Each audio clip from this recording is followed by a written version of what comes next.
here and you're a part of the webinar, this will be recorded and made available for you to review if that's something that you'd like to do.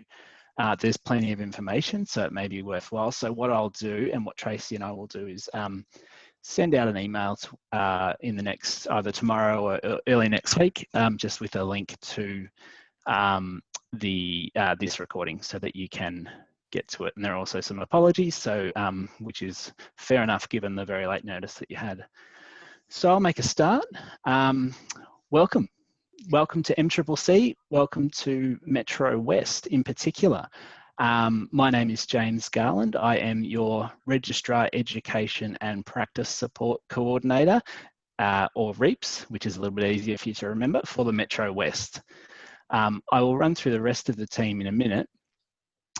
We've got Tracy here with us, and I'll go through her role and how that will affect your training throughout the coming years, and we'll go from there. But I've been at Metro West MCCC since 2016, so I've seen and done a bit. So hopefully that experience will help your transition through this training program a little bit, make that a little bit easier for you.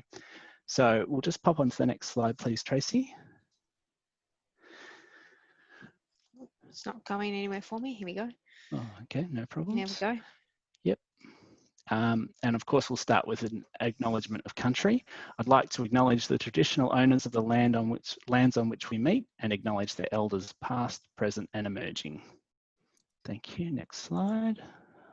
Okay, so just for those of you playing at home, Tracy and I are working off different things, so we will do our best to keep in sync. Pretty straightforward process tonight. There's going to be heaps of information. You've probably got 100 questions already. Obviously, the purpose of this webinar is to answer some of those questions as we go, but feel free to use the chat bar. Tracy will be monitoring the chat bar. So if you've got a burning question, please pop it in the chat bar. If there's a recurring theme, Tracy might interject and let me know that I've missed something or I've confused something, and we'll answer it on the spot. Otherwise, she may answer herself in the chat bar with her knowledge. Otherwise, yeah, at the end, we've got a question and answer section. So if you can hang on till then, that would be great too, either way. And I did mention at the start, pop yourself on mute, and it's more so not, it's not so much you guys speaking to me, it's more the background noise and incidental noise at 8 o'clock at night. So next slide. Thank you, Tracy.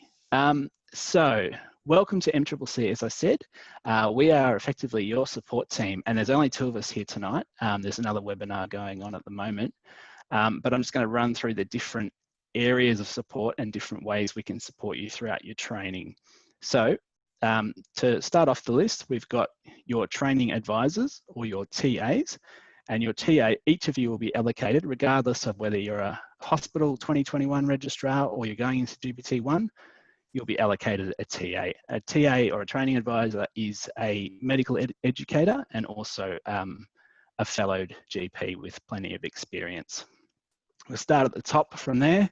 The Regional Head of Education, or RHE, is Dr. Tan Nguyen. He may pop in towards the end. He's in that other webinar at the moment. We have a team of medical educators, some of which make up your training advisors. You'll, of course, only have 1 training advisor throughout your training individually, but they also make up our workshop team, and our education program is delivered by our workshop team. So you've got lots of support from experienced GPs, helping you through your program as you progress, helping you through your training as you progress through the program. The REAPS, or I won't say it again, but you all heard that before. The REAPS is me, so hello again. Our Education and Program Support Officer is Lorraine O'Callaghan. Her title is shortened down to an EPSO, but Lorraine is someone who'll be in contact with you quite frequently, because she looks after your webinars and your workshops and things about exams and that type of thing as well. And last but not least, we've got Tracy Smith, who's with us on the call tonight. Tracy is our Training Support Officer, or TSO, and she is, in her role, very much a go-to port of call for you guys if you have any areas around just your training in general, whether it be leave, entitlements, queries about hours, that sort of stuff. You may not be too sure how that affects you at the moment, but when you're in the thick of it and there's lots of things happening and you're not sure if you're not sure where to turn, you can really turn to any of us, particularly Lorraine, Tracy or myself, and we'll figure out amongst ourselves who can best help you. So that's the team in Metro West. And of course, all the other regions have their own teams as well. So there's also just, I'll quickly mention, there's a who's who in your region sort of, I guess it's that, but with a little bit more detail, email addresses, phone numbers and that type of thing in the Registrar Handbook. So if you haven't, if you're not aware of the Registrar Handbook or you're not sure where to find it, it is on the website. It's pretty straightforward to find. I believe it's under registrars if it's not on the front page, but certainly Registrar Handbook is a great place to start for you guys. So next slide, please. Thank you. Okay, so our hospital training registrars. So I'm just trying to think about this logistically. The audience tonight is made up of registrars for 2021. That goes without saying. However, there are, as you may or may not know, there are different levels of registrars. Some of you may be anticipating entering general practice in 2021. Some of you may know that you're not quite there yet and you've got some more hospital rotations to do or a hospital year.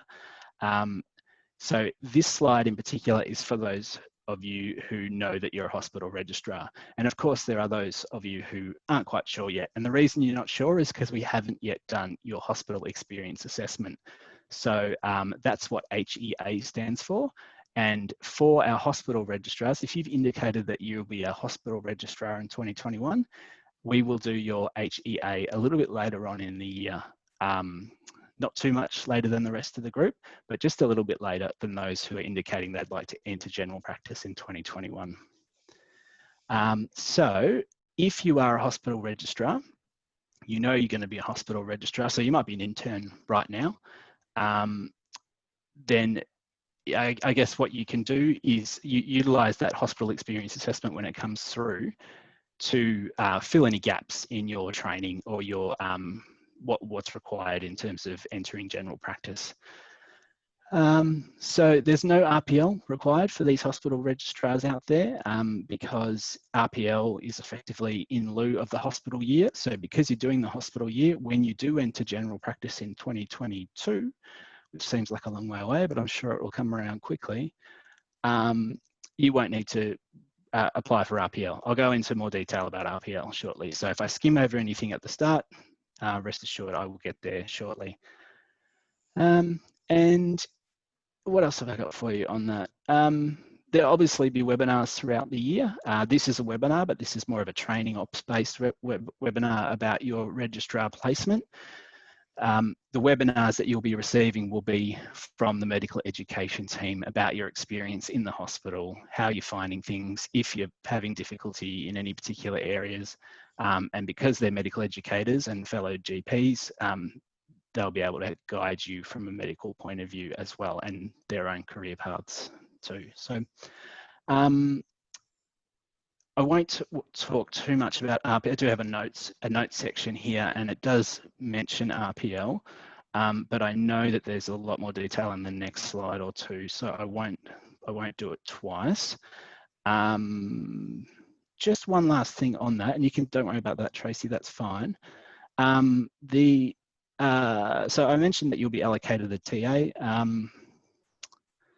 and I'm going to skip that as well too. So sorry for the confusion here every now and then, guys. There's some information here that is perhaps not relevant to Metro West at times, and I've done my best to tailor this for you, but that bit there that I just read to myself is not relevant. So where are we? Training obligations. Okay, so this is a relatively straightforward, friendly looking slide, and it looks like it might just take us a couple of minutes to get through. Sadly, there's 5 points with great detail, so it might take us 5 or maybe 10 minutes to go through this, but I will do my level best not to bore you to death. The hospital experience assessment that we have mentioned a couple of times, or I have mentioned a couple of times, I believe is due tomorrow. So if you haven't got your information through, can you please make that a priority? The reason being, we need to work out where you're at for your training in 2021. And we do that by having a look at what you've done to date and including this year as well. So each of you, regardless of whether you're going to be a hospital registrar or a GPT 1 and 2 next year, will receive an individualised assessment and letter stating where we believe you're at by the 10th of September. So there's a little bit of a lag time there, but it is quite a process to make sure that you're ticking all the boxes for the college when it comes to being practice ready. And just on that, hospital experience or practice readiness, I guess if you look at it as hospital experience assessment, the byproduct of that is your practice readiness, whether or not you are ready to enter general practice. That is different from RPL or recognition of prior learning. So if you're, as I mentioned not long ago, if you're a hospital registrar, RPL is not going to be an issue for you during your GPT-1.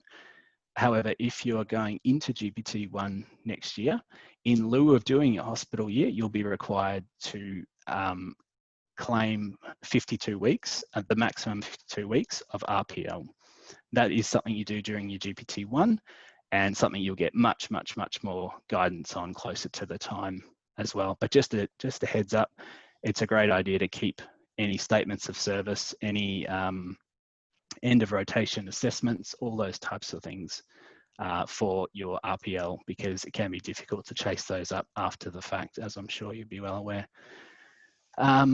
Just in relation to RPL, your applications for RPL can't include your intern year. So although your intern year is really crucial for your HEA and whether or not you've met things like Gen Med, Gen Surge, ED, and maybe even half your PEDS or an ED rotation, you can't claim any of those for your RPL. So anything post-intern is claimable as long as you've it's post your first general registration. So that's something to keep in mind too. I'm sure there'll be lots of questions around this, so hold your fire or put them in the chat box if you need to. But I did mention briefly as well that the maximum you can claim is 52 weeks. And if you are going straight into GPT-1, then you'll be expected to claim 52 weeks. But it's good timing, I would suggest, to point out that a part of your hospital experience assessment is to ensure that you do have that experience to claim those 52 weeks. So what we don't want to do is say that you're practice ready, but you don't have enough RPL. So it's kind of, they're not the same thing, but they're very closely linked together. In terms of requirements for RPL, I mentioned statements of service and end of training or end of rotation feedback or assessment forms. They're critical. If you can't find any of those, or particularly statement of service, you do need to contact your workforce department and chase those up. And it's not something you need to do this year, but it's good to start thinking about it now. I'm now talking to those who would be in GPT-1 next year. And if it is that you can't get your, or you've lost your statement, your end of term assessment forms, then there is a way of getting around that, and that is by claiming a reference, but there's a particular way to do that. But I'm not going to get bogged down into in RPL processes tonight because it's far too early for that and too late in the day, if you ask me. One other thing on that is, although you're claiming 52 weeks, only 26 weeks can be claimed per discipline. So if you've done 5 or 6 different disciplines that are relevant to general practice, that's wonderful, but you can't claim 52 weeks of ED or O&G or whatever the case may be, regardless of what you've done. The maximum you can claim per discipline is 26 weeks.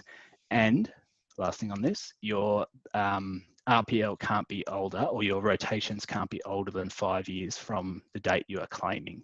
So obviously you'll be claiming it from next year. So they need to be, in terms of a recency factor, they need to be within the last 5 years of 2021. Any documentation you've submitted so far for your HEA, your hospital experience assessment, is as I mentioned, linked to RPL and practice readiness, but it is separate to your RPL process. So you will go through that RPL process in 2021 when you're in GPT-1.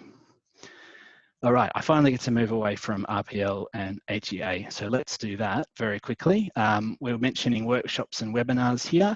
These are mandatory. So when you're in GPT-1 and 2, that core year, whether you're full-time or part-time, is your 12 months of intensive sort of workshop, webinar, educational programming. So that's where you'll be, well, pre-COVID days, it was a Wednesday every 2 weeks where you'd come into our offices and have a workshop face-to-face. Sadly, given the environment, that's had to move online, but it has, I'm glad to say, moved quite successfully online to a webinar series. So these are the type of things that are mandatory, and you are required to attend all. So if you're taking your annual leave, that's great. We just ask that you factor in workshops and webinars. But again, that's a little bit way down the track.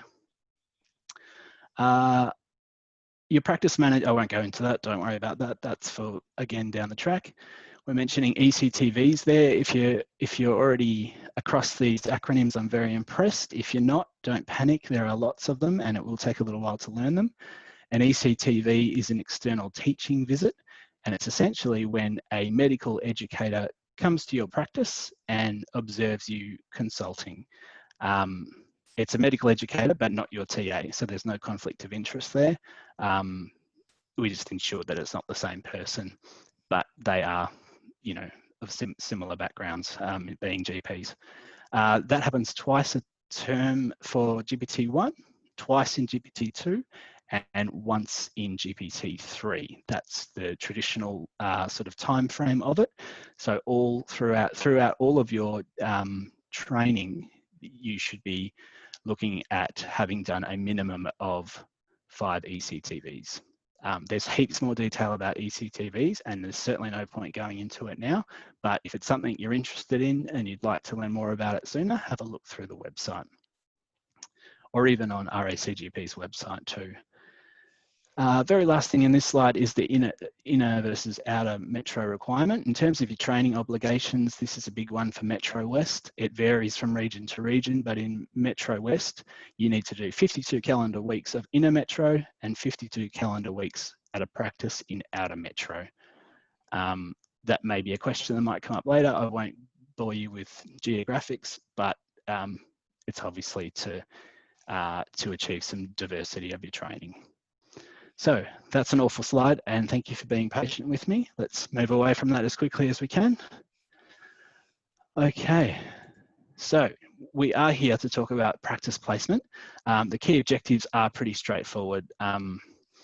What we're looking to do is obviously meet community need, that's first and foremost, but also meet each registrar's individual identified training needs, really important too. Equity and distribution of registrars ties in pretty closely with the first objective, and transparency in all our systems is crucial to MCCC. So thankfully I get to skim through this slide a little bit, and again, if you have any questions, pop them in the chat bar, but I think I'm just going to skip across that one and get further into the practice placement itself. So as I mentioned, I have edited this webinar and presentation to suit Metro West, because you're all in Metro West next year, which is great. That's right. Yep, that's the one. So the reason I mentioned that is there are other placements going on before the competitive placement, which you can see is in October. That is the placement process that you as Metro West registrars will be going through. I did skim over the September priority placement, and that's because it's really just a rural only option. Having said that, if any of you are interested in a tree/sea change, that confused me, and you feel like heading out to the sticks or down the coast or whatever and relocating, It's not out of the question, it's just not very common for a Metro West registrar to want to do that. So what I'd suggest is, if that's something that's sort of going through your mind, contact me individually and we'll talk about your options. And this is obviously just an overarching slide of the three sort of placement stages. November is a directed placement, which just means that if you're unable to find a placement during the competitive placement, you'll go into a directed placement, and I'll go into more detail about that in just a moment. I don't think there's anything there that I need to really talk to you too much about. I have a note here which is slightly out of step with these slides, and that is because I panicked before and just put it in here so I mention it. But just to keep you in the loop, full-time training. So forget about the relevancy of this slide. Full-time training for a registrar is considered to be 38 employment hours per week. So just keep that in mind out of context. Next slide, please, Tracy. Okay, so this slide, depending on the region, will vary greatly, but ours is pretty straightforward. The practice placement process for registrars in Metro West is 2 6-month placements. So each year is broken up into 2 semesters or terms. I may refer them by accident as terms, but 2 semesters, commonly known as what will be for you 2021.1 and 2021.2. If you are full-time, then that means for you GPT 1 in term 1 or semester 1 and GPT 2 in semester 2. If you're not a full-time registrar, if you've got other commitments such as family, that means that it's difficult for you to train those 38 hours per week. You can train part-time. It just means that you need to apply for that process, go through an application process, which is pretty straightforward. And then apply to practices as a part-time registrar. And effectively, it means you'll move through your training just a little bit more slowly, depending on your FTE. So you may be wondering, when I say 2021.1 and 2021.2, the terms go from, as you probably now know, Feb to August and August to Feb each year. So we are gearing up to get you guys ready for February 2021. It says Metro West specific there because of that. So just for a little bit of background knowledge for you guys, Metro is the only region at MCCC that does 6-month placements. The rural regions, Northwest, Southwest, and Northeast, all do 1-year placements. Yeah, and that is partly because we need you guys to be moving around a little bit to gain some more experience, some more diversity of experience before you sit your exams. Not going to go into exams tonight. There is also an option for you to look at doing an extended skills post. And I know this is becoming a lot of information, but I'm just going to touch on this. You can do an extended skills post, generally speaking, therefore a GPT 3 or 4 registrar, but it is possible to do an ESP before you start your GPT 1, provided that you're practice ready. So some examples of extended skills posts are mental health, family planning, sexual health, sports medicine, that type of thing. There is an application process which is pretty stringent. All posts must be MCCC accredited within our region and applied for and approved by the RHE, which is Dr. Nguyen, at least 3 months before the commencement. So a bit of info there, but head to the website for policies, procedures, as well as examples of extended skills posts. All right, next slide, please. Oh, sorry, it's That's all right. me.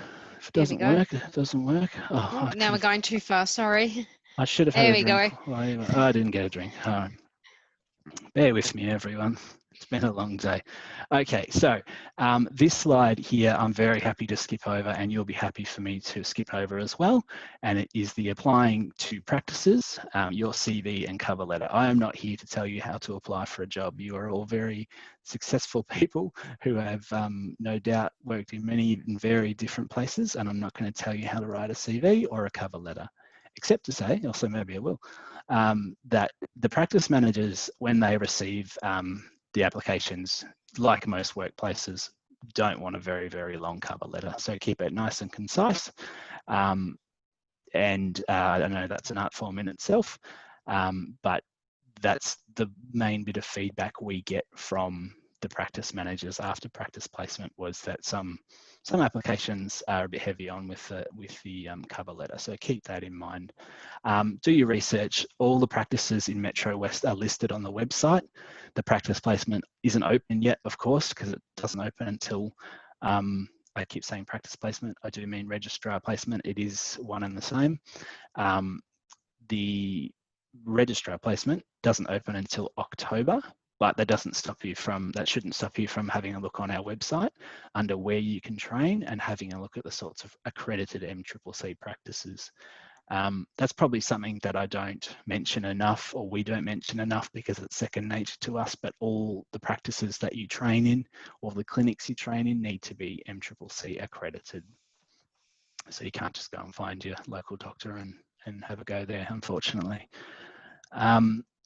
There's a little bit of a note here to say we're transparent with all that, but I feel like that's pretty safe to say. And also just that we can't guarantee, because you've picked a practice and you liked it, doesn't necessarily mean that going through this practice placement process, registrar placement process, means that you'll get that placement necessarily. And the only other thing there to mention is, due to COVID-19, a lot of your interviewing will most likely be done via Zoom / Skype / a good old-fashioned phone call. So just be aware of that. If you're not set up for that, and I'm sure most of you are, well, you're all here, so that's a pretty good indication that you are. Just be mindful that who knows what's going to be happening in October, as you guys know better than I.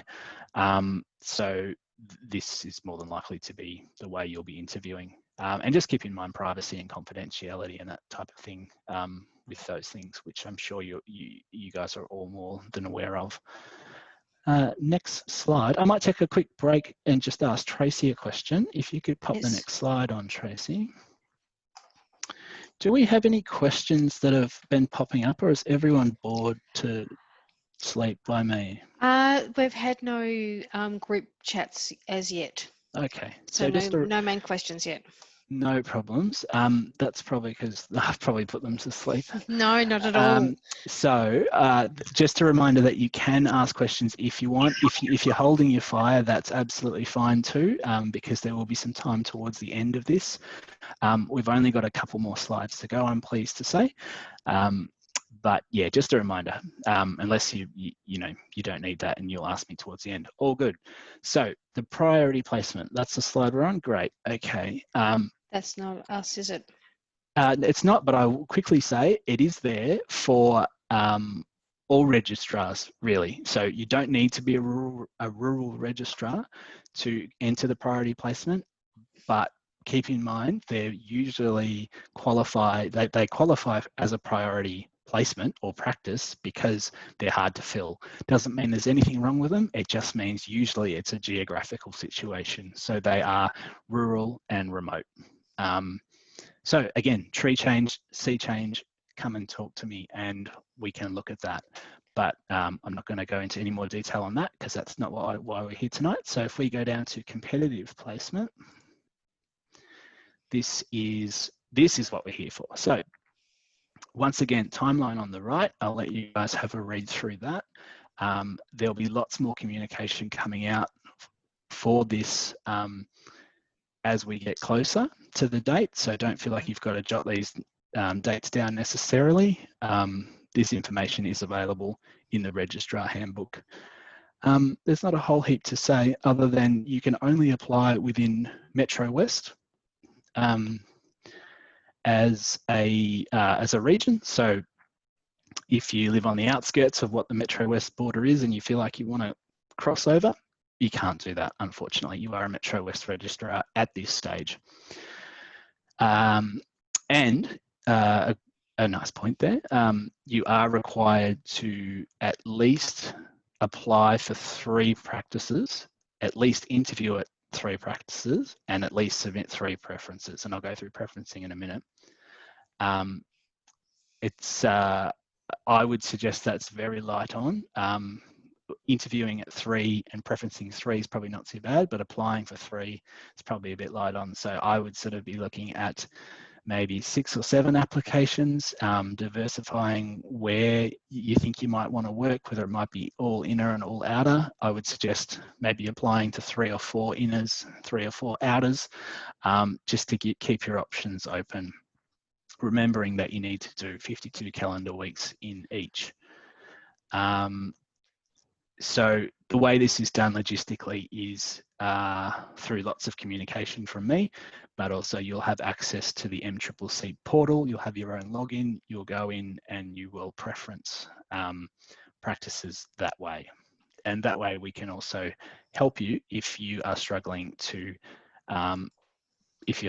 find a practice or to preference. If we don't think you've preferenced enough practices, then we will. I will contact you.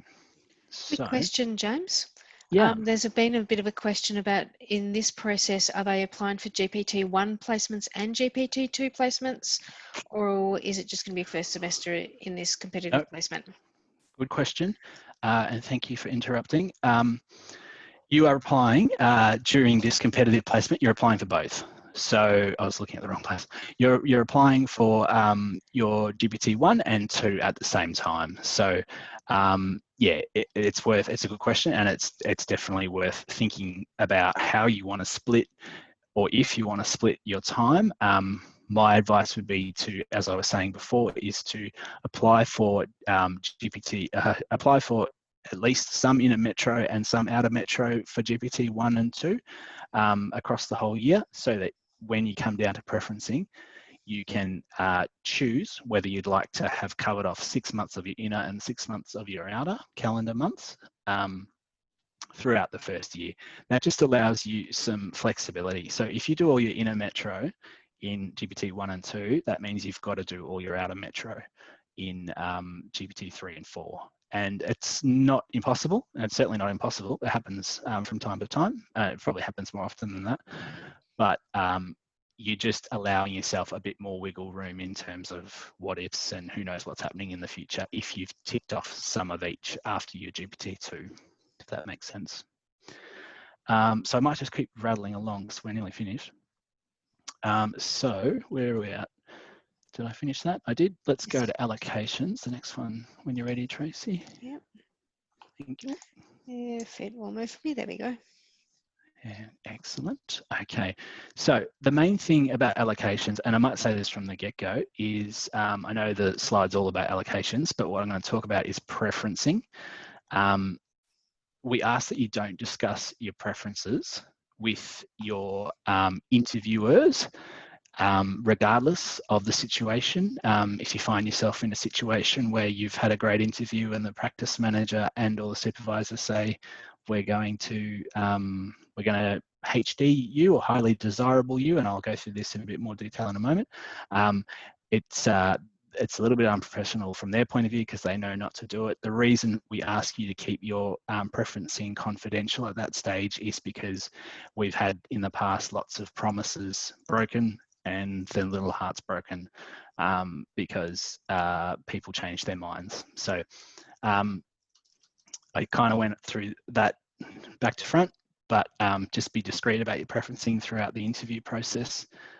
But effectively what you'll be armed with when it comes to the interviews is, or the preferencing is, one HD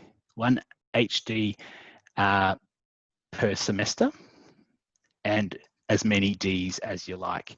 So the HD to HD, so if you HD a practice and they HD you, then that is a binding match and you'll be off to that practice for whichever term you agree to. If a practice HD you and you only put them down as a desirable, the practice gets priority in this scenario, so you'll be off to that practice. If you have an HD to HD matched already, and then we move down to D to D. So the reason for that is to really just to make sure that anyone who's mutually agreeable to a placement is getting that first and foremost. I did have something else to say, but it's just slipped my mind. Oh, that's what I was going to say. As I said, 1 HD per term for a practice, so for a registrar to give to a practice, but as many Ds as you like. So if you interview at 10 places and you really like one, obviously that's your HD, and you kind of think, I'd like to work at 6 others, then you can D all of them, put them down as desirable. But if you hated, I don't know how many I said, if you hated 3 of the remaining 3 and can't see yourself working there for whatever reason, don't put them down as a desirable, because if you do put any practice down as a desirable, it just means that there's a chance you may get there. So do we want to stop for a question? I felt like I saw questions flicking up. So one of the questions is, rural placements and or extended skills fit into the 52 weeks in a metro or 52 weeks out of metro? So as part of metro, as part of... Can you, sorry, can you ask me that question again? Because So, I completely read something else at the same time. Sorry, that was very unprofessional. That's okay. How do rural placements and or extended skills fit into the 52 weeks in a metro, 52 weeks out of metro requirements? Okay, so rural placements, oh, I can see Dr. Nguyen. Dr. Hi, Nguyen's everyone. Here, everyone. I've introduced you already, Dr. Nguyen. I'm going to call you Dr. Nguyen. It's very formal. You can call me Tan, James. Okay, I can call you Tan, but no one else can. Tan is our regional head of education, who I introduced at the top of the show. But I don't know if you want to say anything, Tan, or if you're just happy to listen along. No, look, I just welcome everyone to MCCC, and I'll just sit in the background and I'll let James answer questions, and if you want to throw to me, James, that's fine. Yeah, I may do. I just got distracted before when Tracy asked me that question. So give it to me one more time, Tracy, and I'll see how I go. Going back up to... Well, I can answer that question if you want, James. Oh, okay, Thanks. There you go. Thanks, Tan. So basically, if you're a Metro West registrar, you do have to do 52 weeks of out of Metro. Okay, and your extended skills can count as an out of Metro placement. Okay, certainly if you go rurally, that will also count as an out of Metro placement. So hopefully that answers your question, Matthew. But all up during your training, you need to do 12 months worth of out of Metro. There are variations to that, and then we can talk about that if you want to. Great. Anything else, Tracy, or should we just keep going? I think we've got 3 or 4 more slides. Okay, yeah, we'll keep going. All right, I'll just keep going. And then if you've got I'll hold questions, yeah. Let me just think there was one more. So can training be a mix of full-time and part-time within the 1 semester? And if so, how much route notice is required to organise with the MCCC and the practice? So it's possible. MCCC need a minimum of 20 business days to process an application to either to drop your hours down to from full-time to part-time, or to increase, but you can't sort of chop and change as you go. So really you can only decrease or increase your hours once throughout a term or a semester, but we do need a sort of minimum 20 business days notice. And that's done through an application form. And obviously, it's probably worth pointing out, you do need to come to that agreement with your practice as well before it's applied for with MCCC and signed off by Dr. Nguyen. Did that answer that question? Thank you. So I think, so sorry, James, so just butt in again. Yeah, it is very important, if you do want to change your hours, you need to have a valid reason. You are expected to commence your training at full time in the AGPT program. So if you need to work part-time, you need to have a reason, and there's plenty of valid reasons for that. But as James mentioned, you do need to have your practice needs to agree to allow you to work part-time as well for that to occur. And you need to apply for it. Yep. Okay, so I might skip on to the directed placement. So the directed placement is, just trying to think where we went through the competitive placement. Okay, so just to put it all into some sort of perspective, the directed placement is for those registrars who are left unmatched post the competitive placement. It's not uncommon, and often it is to do with the preferencing systems. It may just mean that the cards haven't fallen your way, so it's not something to take to heart. It happens every year. We find ourselves with unmatched registrars, and not to panic, we also generally speaking have vacancies from practices as well. So it is open to unmatched registrars and practices with remaining vacancies, and it's a much less formal process than that of using the preferencing and the portal. All we ask you to do is to, I'll send anyone who is left to be matched in the directed placement an email with the list of practices with remaining capacity, and you would then go through this a similar process in applying with your CV and cover letter. You'll interview, and then this is far less a discrete scenario. They might talk to you about offering you a spot, and you can talk to them about maybe thinking about it, weighing up your options. You may have a few interviews to go to, but effectively the way we confirm that placement is via an email. So anything in writing, really, it can be a letter, but usually emails are much more handy these days. And you just need to CC me as your reps into that to confirm that directed placement. Yeah, as I mentioned, confirmation done by email. I'm just reading my notes now to make sure I didn't miss anything. And no, that's it. So the directed placement is obviously after the competitive placement, and is a common scenario to find that registrars find themselves in, and perfectly part of the process. So I'm just going to quickly skip on because I feel like there's going to be some questions, but I've only got one real slide to go. So pre-GPT-1 requirements. First and foremost, as we mentioned at the top, your hospital, your HEA, your hospital experience assessment, is the first thing that we need to get from you. So as I mentioned earlier, if you haven't got that in, that needs to be sent in as soon as possible with all the supporting statements of service, so that we can officially assess your experience and determine whether or not you're ready to enter general practice in 2021, or if you have not met practice readiness and we feel that there are some areas that you haven't met, you would then be advised of that and need to go back into the hospital setting to do so. This one might sound a little strange, given that you're almost all of you are coming from the hospital environment.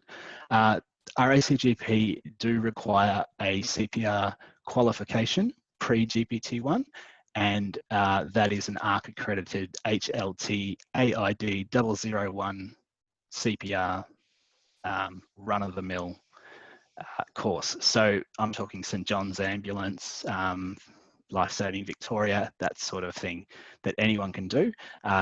It's usually required by the 1st of December in 2020. Sorry, 1st of December the year before your GPT-1, so that would be 2020, of course.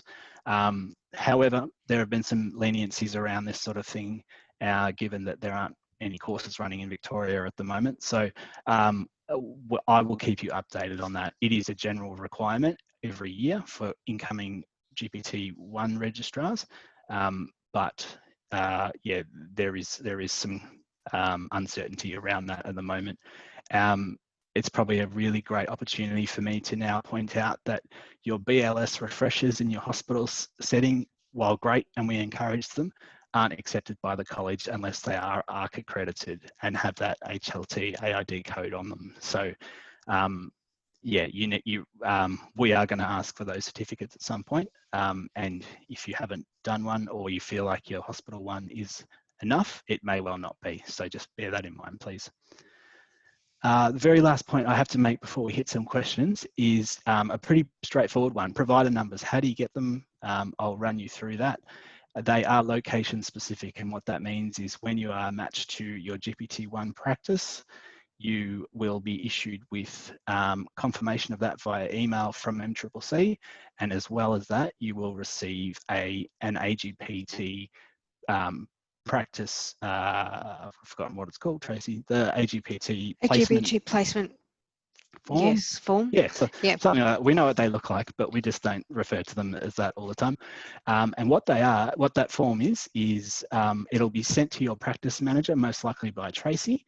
You'll be CC'd into that, and there'll be some instructions on what to do. It's not a terribly difficult form to fill out, but it does require some coordination. So we ask that your practice manager does coordinate this process to save you from each filling out a different copy and sending them to each other, which does happen if we don't get one person to coordinate the process. So what needs to happen on this form very quickly is you, once received, it will most likely be filled out with practice information as well as your supervisor's signature and date. From there, your job is to print it out or digitally sign it, whatever you may do. But the main thing is to check things like your name, your address, and anything that's pre-populated on that form, because that does come from a database. So if you change your address, you need to let us know as soon as possible. But I'll wind up this story by saying we need to get that as soon as possible so that we can approve it within MCCC, send it to AGPT for approval, and they send it to provider services for Medicare provider number issuing. So that's out of our hands, and the longer we leave it, the later you'll get your provider number. So post-match, post-practice registrar placement is when we'll get those out to you. And if you can get those back to us or back to the practice as soon as possible, that would be wonderful. So I will then, well, I've got one more slide. It's the official question and answer slide. So would anyone, I'm going to start with Tracy because she's probably got questions in front of her. If you don't. No, I think we've done them all as we've gone. Lucy's got a question. Oh, Lucy, I did respond. Lucy just asked does the CPR qualification need to be completed in the past 12 months? Yes, it does. That's a good question. So the CPR qualification that we went over, which is still on the screen or what's on my screen, if you click up one, Tracy, that HLTAID 001 is a 12-month qualification. So yeah, that needs to be done within 12 months of starting GPT-1. So 12 months of February if you are going into GPT-1 next year. Did you answer any other questions, Tracy, that maybe might be worth sharing, or does anyone else have anything? Let me just quickly run through them again. Sure.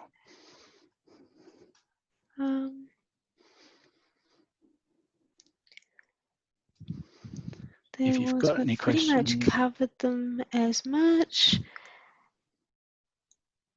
There was a question of whether or not HEA submissions have been received, but perhaps, yeah, sorry.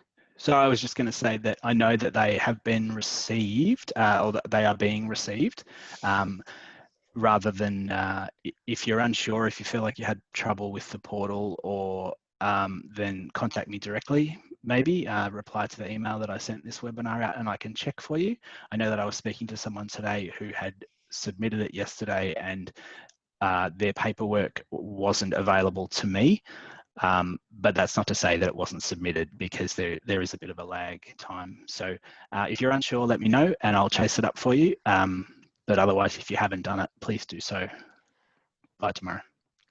I've got another one as well.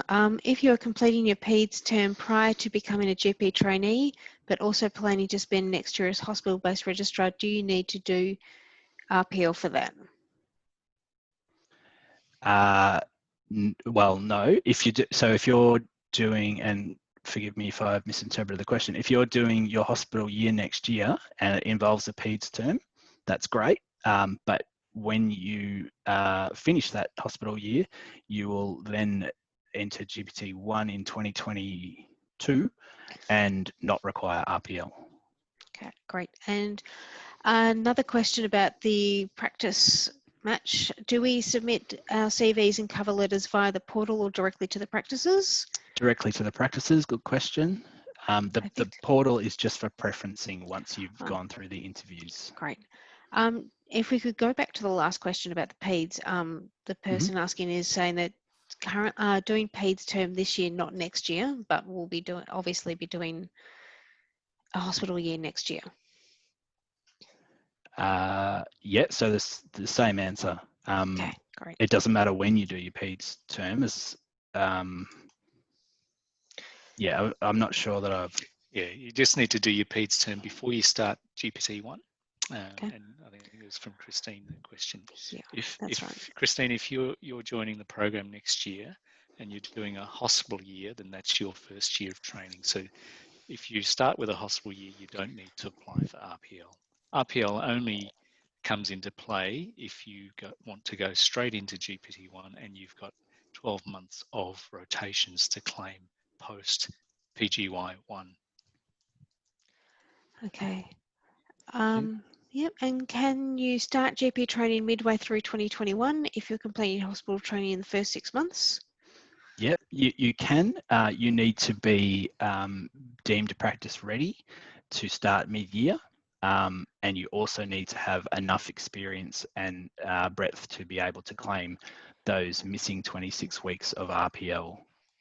So, yep, so you can do that mid-year, but Okay. you do need to be practice ready regardless.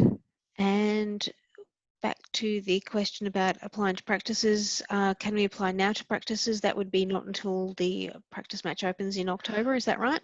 That's right. You cannot apply now.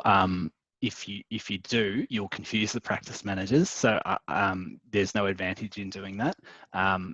But by all means, have a look through the list of Metro West practices on the website and familiarise yourself with them.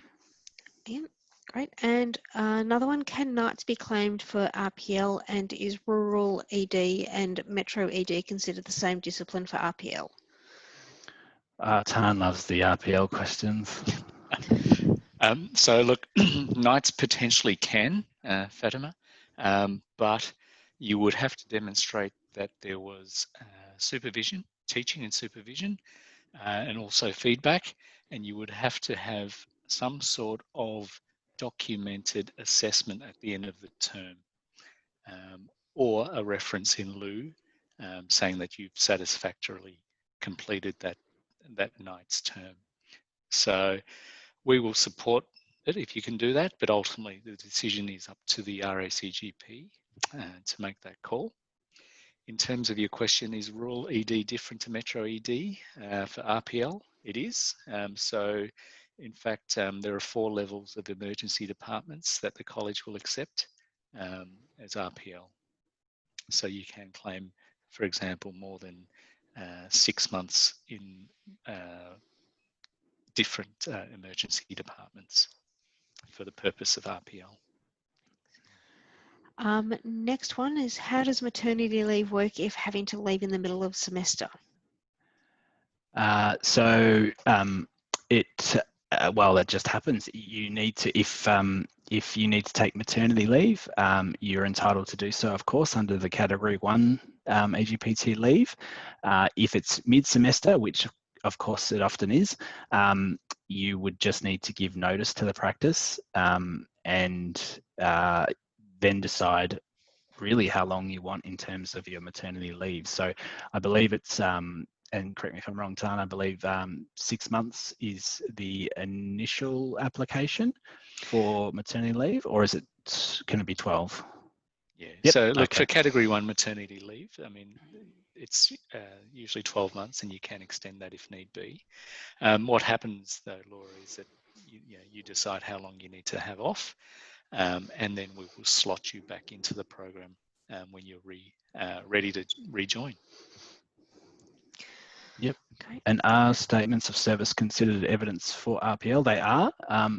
You certainly need your statements of service, but you also need an end of training assessment form to state that you satisfactorily completed the. Oh, don't read the questions while you're answering them. That you completed the rotation successfully. In lieu of the hospital report, if you don't any longer have it, you can complete a particular MCCC form for a reference. So and that is by a senior doctor to you during that rotation.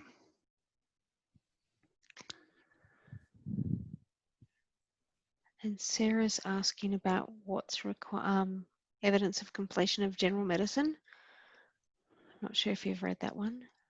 Just reading it now.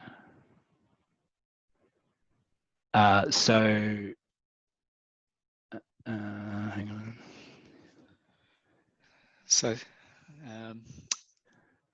Sarah, you're probably confusing hospital readiness with RPL.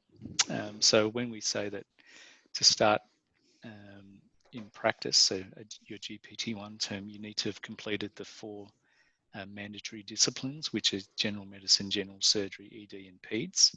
Okay, so that's separate to RPL. Your RPL can consist of those terms if you want to, but RPL and practice readiness are slightly different.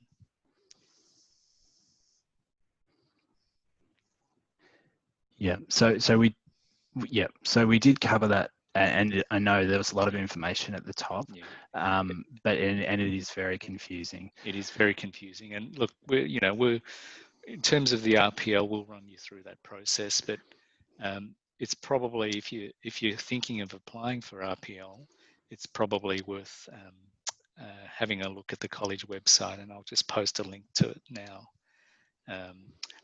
Their guidance document on what you need to have a think about when you're applying for RPL. Thanks, Tom. Anna asks if they meet the RPL AGA practice readiness requirements. Do you recommend starting GPT-1 at a GP clinic next year? That's probably difficult for me to recommend. I can give you my initial thoughts, but I feel like I'm going to throw to Tan anyway. It really is your decision. You don't. My understanding, Tan, is that you don't have to start GPT-1 next year, even if you are practice ready, but you're entitled to. Yeah. So look, some registrars want to get through their training really quickly. Okay. So certainly, if you meet the hospital readiness assessment, you've got breadth, you can apply for RPL, and you can have 12 months counted before you start next year. So that's fine. But if you feel like you want to do another hospital year, yeah, by all means, go back into the hospital system and do another year and get some more experience. We don't have any issues with that. Basically, that next year, if you're in hospital, will count as your year in AGPT, or your hospital year, sorry, in AGPT training.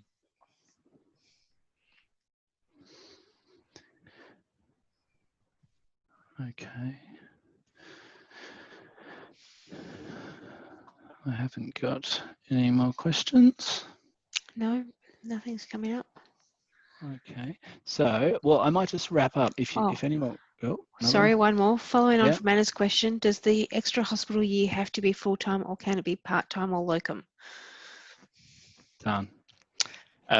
Yeah, so that's a good question, Rim. So we expect the AGPT hospital year to be full-time in an accredited hospital, and it can't be locum. It has to be, it has to be proper rotation. So it really is a year of hospital-based training that's relevant to general practice. You can work part-time in your hospital year. You would have to apply for it, but then, for example, if you do 0.5 FTE, then your hospital year will stretch over 2 years. They're answering each other's questions. Perfect, thank you. That's great.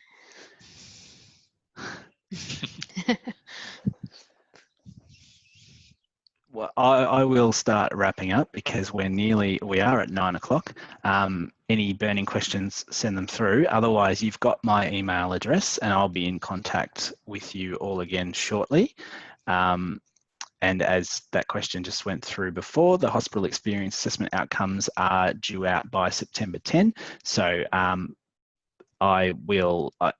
be in contact before then with a link to this recording. I'm not exactly sure whether it will be a link or what the case may be, but there have been a few people who weren't able to make it today, so I will send the email to all of you with access to this webinar if you want to go over it again. And I'd just like to thank you all for making the time on a Thursday evening. And I think there was a question there, but did you answer it? Oh, good. Hang on, one more question. I think Tan yeah, answered it. Tan's answered it, yes. It's all over it. Thanks, Tan. Yeah, again, thank you for making the time. It was very short notice and it is late in the evening. So thank you. Have a great night and feel free to contact me if you have any queries or concerns at all. Thanks, guys. Thanks for dropping in, Tan. No worries. Thanks, guys. Thanks. I'll leave you guys to it. Okay, thanks. Thank you. So Tracy, you can Yes. probably stop the recording if you can.